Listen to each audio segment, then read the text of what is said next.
பிரியமானவர்களே, ஆண்டவரும் அருமை இரட்சகரமாக இருக்கிற இயேசு கிறிஸ்துவின் இனிய நாமத்தினாலே மற்றும் நல்ல காலை பொழுதிலே உங்களை சந்திப்பதிலே நான் அதிகமாக மகிழ்ச்சி அடைகிறேன். இந்த நாள் முழுவதுமாக நீங்கள் செய்கிற எல்லா காரியத்திலேயும் கர்த்தருடைய கரம் உங்களோடு கூட இருந்து உங்களை நடத்துவதாக. இன்றைக்கு நாம் சோதனையிலிருந்து நம்மை தப்புவிக்கிற தேவன் என்றதான தலைப்பிலே நாம் கர்த்தருடைய வார்த்தையை நாம் தியானிக்க போகிறோம். அன்பான தேவன் பிள்ளைகளே, நேற்று தினத்திலே சோதனைகளிலே கர்த்தர் நம்மோடு கூட, உபத்திரவத்திலே கர்த்தர் நம்மோடு கூட இருக்கிறார் என்றதான தலைப்பிலே நாம் கர்த்தரை வார்த்தை தியானித்தோம். இன்றைக்கும் கூட ஒரு வசனத்தை வாசிக்கலாம். 1 கொரிந்தியர் 10:13 உங்களுக்கு நான் வாசிக்கிறேன். மனுஷனுக்கு நேரிடுகிற சோதனையே அல்லாமல் வேறே சோதனை உங்களுக்கு நேரிடவில்லை. தேவன் உண்மையுள்ளவராய் இருக்கிறார். உங்கள் திராணிக்கு மேலாக நீங்கள் சோதிக்கப்படுவதற்கு அவர் இடம் கொடாமல் என்றதான வார்த்தையை நாம் இந்த இடத்துல வாசிக்கிறோம். அன்பான தேவனுடைய பிள்ளைகளே, இந்த வார்த்தை சோதனை குறித்து நம்மோடு கூட பேசுகிறது. நம்முடைய வாழ்க்கையில் வருகிற சோதனைகள் சில நேரத்தில் நாம் நினைப்போம், என்னால் தாங்க முடியாத பாரமாக இருக்கிறது, இந்த உபத்திரவங்கள் என்னால் தாங்க முடியாத பாரமாக இருக்கிறது, இந்த சோதனைகள் என்னால் தாங்க முடியாத பாரமாக இருக்கிறதுன்னு சொல்லி நாம் நினைப்பதுண்டு. ஆனால் நாம் சந்திக்கிறதான சோதனைகளை குறித்து பரிசுத்த வேதாகமம் என்ன சொல்லுகிறது என்று சொல்லி நாம் பார்க்கும் பொழுது, தேவன் அவர் உண்மையுள்ளவராக இருக்கிறாராம். எதற்காக, எந்த விஷயத்தில் சொல்லி பார்க்கும் பொழுது, நம்முடைய திராணிக்கு மேலாக நாம் சோதிக்கப்படுவதற்கு அவர் அனுமதிக்காமல், அவர் நம்முடைய தாங்கக்கூடிய, நம்முடைய கெப்பாசிட்டிக்கு ஏற்ற சோதனைகளை மட்டுமே அவர் நமக்கு கொடுக்கிற தேவனாக இருக்கிறார். நாம் தாங்கக்கூடிய அளவிற்கு நாம் இருக்கக்கூடிய சோதனைகள் மட்டும்தான் கர்த்தர் நமக்கு கொடுக்கிற தேவனாக இருக்கிறார்னு சொல்லி பரிசுத்த வேதம் நம்மோடு கூட பேசுகிறது. அன்பான தேவனுடைய பிள்ளைகளே, உங்கள் வாழ்க்கையிலே நீங்கள் சோதனைகளை சந்தித்து கொண்டிருப்பது மெய்தான் அன்பான தேவனுடைய பிள்ளை. ஆனால் அந்த சோதனைகள் உங்களை ஒரு நாளும் மேற்கொள்ளாது. உங்கள் திராணிக்கு மேலாக, உங்கள் சக்திக்கு மேலாக ஒரு நாளும் உங்களை கர்த்தர் சோதிக்க அவர் அனுமதிக்க மாட்டார். உங்கள் சோதனைகளுக்கு கர்த்தர் ஒரு முடிவுண்டாக்குவார் என்று சொல்லி இந்த வார்த்தை நம்மோடு கூட பேசுகிறது.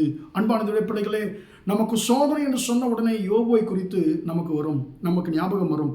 பல சோதனைகளை அவர் சந்தித்தார். தனக்கு இருந்த எல்லாவற்றையும் அவர் இழந்து போனார். தன்னுடைய சரீர சுகத்தையும், சொத்துக்களையும், பிள்ளைகளையும், வேலைக்காரர்களையும், மிருக ஜீவன் எல்லாவற்றையும் ஒரு நாளில் இழந்து போனார். இனி அன்பானதுடைய பிள்ளைகளே, யோபிடத்தில் இழப்பதற்கு உயிரை தவிர வேறு ஒன்றுமே இல்லை. அந்த சூழ்நிலையிலே அன்பானதுடைய பிள்ளைகளே, யோபு 42:9 சொல்லுகிறது, கர்த்தர் யோபின் முகத்தை பார்த்தாராம்.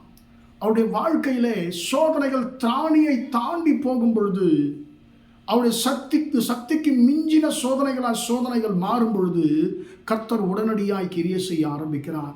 கர்த்தர் யோபுடைய முகத்தை பார்க்கிறார். அவருடைய சோதனைகள் எல்லாவற்றுக்குமே கர்த்தர் ஒரு முற்றுப்புள்ளியை கர்த்தர் வைக்கிறதை நாம் பார்க்கிறோம். அன்பான தேவனுடைய பிள்ளைகளே, இந்த காலை வேளையிலே உங்களுக்கு நான் ஒரு காரியத்தை சொல்ல விரும்புகிறேன். உங்கள் திராணிக்கு மேலாக கர்த்தர் ஒரு நாளும் உங்களை சோதிக்க மாட்டார். நீங்கள் திராணிக்கு மேலாக நீங்கள் சோதிக்கப்படுவதற்கு ஒரு நாளும் கர்த்தர் உங்களுக்கு பிசாசுக்கு இடம் கொடுக்க மாட்டார். ஏன் இந்த சோதனைகள் வரணும்? ஏன் திராணிக்கு மேலே அது வரைக்கும் நாங்கள் சோதிக்கப்படுவதற்கு, அவ்வளோ எங்களை கஷ்டப்படுவதற்கு கர்த்தர் அந்த சோதனைகளை ஏன் அனுமதிக்கணும்? திராணிக்கு மிஞ்சின சோதனைகள், திராணிக்கு ஏற்ற சோதனைகளை ஏன் கர்த்தர் சோதனைகளை ஏன் எங்களுக்கு அனுமதிக்கணும் என்று சொல்லி நாம் கேள்வி கேட்பது உண்டு. அன்பான தேவனுடைய பிள்ளைகளே, சோதனைகள் நம்முடைய வாழ்க்கையிலே நம்மை விலையேற பெற்ற ஒரு மனுஷர்களாக நம்மை மாற்றுகிறது. சோதனைகள் நம்மை கர்த்தருக்கு நம்மை சமீபமாக்குறது என்று சொல்லி பரிசுத்த வேதம் சொல்லுகிறது. எனவே கர்த்தர் நம்முடைய வாழ்க்கையில் சோதனைகளை அனுமதிக்கிறார். அந்த சோதனைகளை திராணிக்கு மேலாக நாம் சோதிக்கப்படுவதற்கு கர்த்தர் அனுமதிக்க மாட்டார். நம்முடைய சோதனைகள் எல்லை மீறும் பொழுது நிச்சயமாக, நம்முடைய பலனை தாண்டி நம்முடைய சோதனைகள் போகும் பொழுது நிச்சயமாக கர்த்தர் நம்முடைய சோதனைகளுக்கு ஒரு முடிவு உண்டாக்குவார், உபத்திரவங்களுக்கு ஒரு முடிவு உண்டாக்குவார் என்று சொல்லி கர்த்தரை வார்த்தை சொல்லுகிறது. எனவே எனக்கு அன்பான தேவனுடைய பிள்ளைகளே, நிச்சயமாக அதிவிரைவில் உங்கள் சோதனைகளுக்கும், உபத்திரவங்களுக்கும், பாடுகளுக்கும் கர்த்தர் நிச்சயமாய் ஒரு முடிவுண்டாக்கி உங்களை விடுவிக்க போகிறார். ஜெபிப்போமா? இரக்கமுள்ள தகப்பனையும் நன்றியோடு துதிக்கிறோம், ஸ்தோத்திரிக்கிறோம். இம்மட்டுமாக இந்த வார்த்தைகளை கேட்ட உடைய பிள்ளைகளை ஆசீர்வதியும் ஆண்டவரே. நீர் திராணிக்கு மேலா எங்களை சோதிக்கிறவர் அல்ல என்று சொல்லி ஆண்டவரே உடைய வார்த்தை சொல்லுகிறது.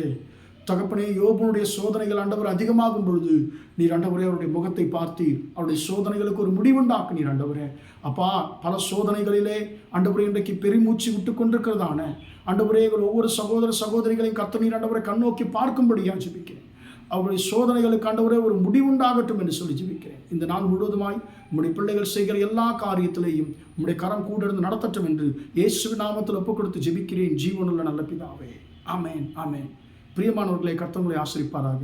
Praise the Lord, praise the Lord.